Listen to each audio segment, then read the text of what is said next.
Every leader knows that whether a business transformation is as minor as a new software system or as major as a merger, pushback and griping from the ranks is inevitable. Catherine Zukoff spells out what managers need to know about leading people through periods of learning and uncertainty. She reveals the power you gain when you understand how and why people resist change, and she demonstrates ways to ease their fears. Takeaway 1. Managing change is a difficult balancing act. Even when employees welcome an initiative, implementing a new system is fraught with pitfalls. Say, for example, your company needs to replace its outdated software. Even if every single worker and manager understands the necessity of the move, fears still creep into everyone's minds. Even competent, hardworking employees experience these fears, even when the change is minor. In the case of a major change, such as a merger, worries intensify. Areas of concern among employees in an organization that is undergoing change include, first, competence. I know how to do my job now. How will I learn after the change? Second, efficiency. Will it take me longer to do my job? Third, security and stability. Will my paycheck be at risk? Fourth, status. Will change diminish my position in the organization? And finally, relationships. Will my colleagues and bosses who know and respect me remain at the company? Takeaway 2. Managers make 5 common mistakes on the hard side of implementing change. Change involves a hard side and a soft side, adapting to the feelings and perceptions of the workforce. Problem areas on the hard side include, first, not communicating the motivation behind the change. The author worked with a company that said it was expanding internationally because real estate prices were steep on its home turf in the Northeast. Employees rejected that rationale and the new initiative. When executives clarified that going global would create new market opportunities, workers became more enthusiastic. Clearly define your change project's goal from the start. A second problem is not grasping the complexity of the change. Something as straightforward as a software upgrade can reveal much deeper issues. Perhaps the organization also needs to overhaul its business processes, even if the change will eliminate some positions and add others. Always consider how a specific change will reverberate throughout your organization and your workforce. The third problem is not asking for feedback from the right people. Change is difficult enough without the self-inflicted error of failing to consult the people who have the necessary expertise to implement the initiative. Make sure people with the right skills are on the project team. Fourth, not considering the extra time and effort required by change. Even familiar, easy tasks grow more challenging during transition periods. In the worst-case scenario, employees short-circuit change by reverting to old processes.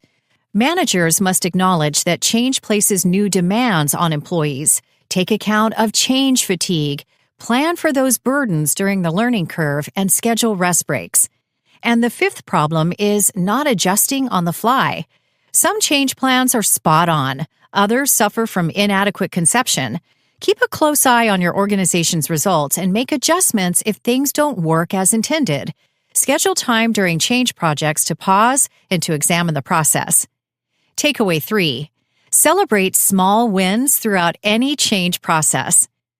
Short-term victories build momentum, so break your long-range projects into a series of smaller goals.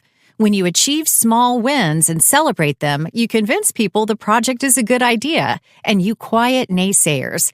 Incremental victories can reshape the trajectory of a project. For example, a large university illustrated how small wins shift the tide of a project and overcome initial skepticism. The institution wanted to hire more students to fill part-time jobs on campus, rather than hiring temporary workers from an outside staffing firm. The solution? Require hiring managers to advertise jobs to students for a week before turning to a temp firm. Hiring managers initially balked. The university rolled out the program as a pilot project for only 3 departments. Those departments enjoyed stellar results. Students applied who possessed hard-to-find software skills, and because the school hired the students directly, it didn't have to pay fees to temp services. Word of the successful pilot project spread quickly, and other hiring managers grew more willing to give the new approach a chance. Takeaway 4. Every change initiative must include a thorough stakeholder analysis. Change initiatives often fail when organizations don't understand how the changes involved will affect pivotal people. They compound the problem by not communicating clearly with the people who ultimately execute the initiative. Stakeholder analysis means determining who the change will affect, how it will affect them, and how intensely the initiative will alter their work lives. Stakeholder analysis starts with a period of brainstorming and research. Project leaders should list everyone whom the change might affect. Being thorough matters. Change initiatives can lose steam when leaders forget to include important stakeholders. Consider stakeholder analysis as a work in progress. If you discover an overlooked stakeholder group late in the research process, add it to the analysis. From there, use stakeholder analysis to tailor communications and training to the unique needs of each group. Stakeholder analysis affects the hard side of change by warding off costly mistakes, and the soft side by addressing stakeholders' fears and concerns. Takeaway 5. Training is a crucial yet often overlooked ingredient of change management. By definition, any new initiative requires employees to learn new things. Training people to use new systems is an important aspect of any change. Thus, training affects the hard side of change management. Training matters also to the soft side of the equation because change shakes your employees' sense of competence and confidence. During a learning period, they may feel deeply uncomfortable. If the organization instills confidence through a well-structured training program, employees can build a sense of self-assurance that carries throughout the current change program and into future initiatives. Training is important, yet many companies ignore it. They cut back on training time to make deadlines, or they delay training to one big event right before the debut of a new project. Savvy organizations consider training from the start of the change process. To tackle training amid change, follow these guidelines. First, break training into small portions. No rule says training must happen all at once and in one giant serving.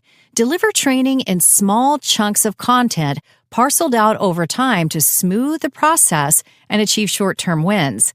Second, plan training around short-term wins. Teach employees what they need to know for the next step in the process. Workers are likely to learn more efficiently if you limit content to a few digestible increments, rather than delivering the entire curriculum at once.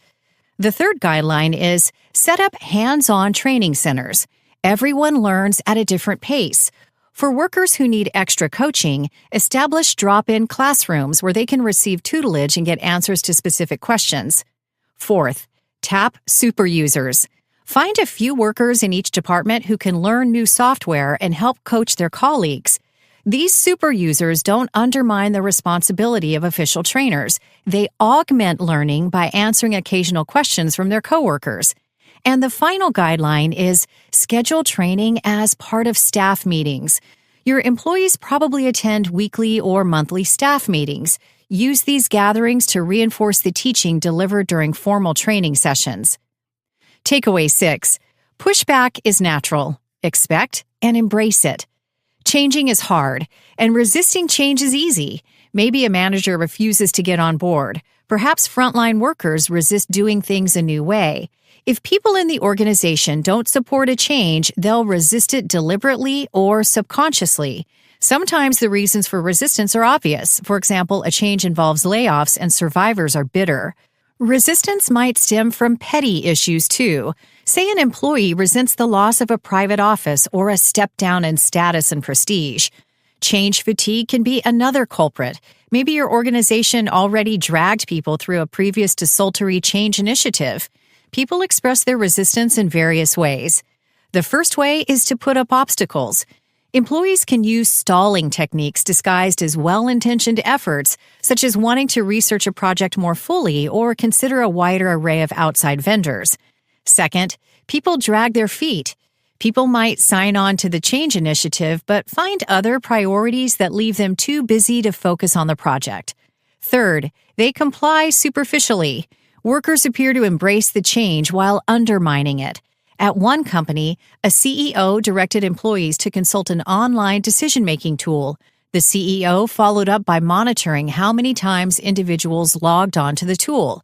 One manager gamed the system by programming his computer to open the tool, making it appear that he was a team player. The fourth way is to avoid the change. Classic symptoms of this stalling tactic include last-minute cancellations of meetings about the project, accompanied by excuses, such as a hectic schedule. Takeaway 7. Savvy managers anticipate resistance and stymie saboteurs. Based on stakeholder analysis, the manager of a change project should be able to identify those most likely to resist. As a leader, consider the degrees of resistance. Who might actively seek to undermine the project? Who might give a tepid endorsement? Consider what various people stand to lose as a result of the change. Court potential resistors and turn them into supporters. Give resistors a voice in the project. If prickly personalities feel an outsider is ordering them to make changes, they're sure to be resentful and resistant. Seeking their input and feedback early in the process transforms resistors into supporters. Give employees options. For example, workers in one company were annoyed to be reassigned to a new call center. Their resistance softened when they learned they could choose among a more flexible array of work hours. This simple concession softened their resistance. Seek ways to compensate for what workers might lose in a change. In one example, workers grew upset when a new office configuration eliminated their break room. It turned out they mainly disliked losing a place to store their lunches. The company bought a refrigerator. Embrace the soft side of change management by focusing on allaying employees' anxieties. Human emotions don't lend themselves to metrics and benchmarks, so addressing tender feelings remains a crucial task in any new initiative. Managers facing resistance should take the following steps. First, acknowledge concerns. Never ignore employee fears. Recognizing and addressing fears is crucial to change management. Second, encourage employees to express resistance. Don't punish or belittle employees who raise objections. Invite their criticisms. If they're afraid to complain, they'll stop giving honest feedback. Use their resistance to improve your change program. And the final step is, don't personalize criticism. Don't react defensively to resistance. Understand that the critics have genuine concerns and that the organization is likely to make mistakes.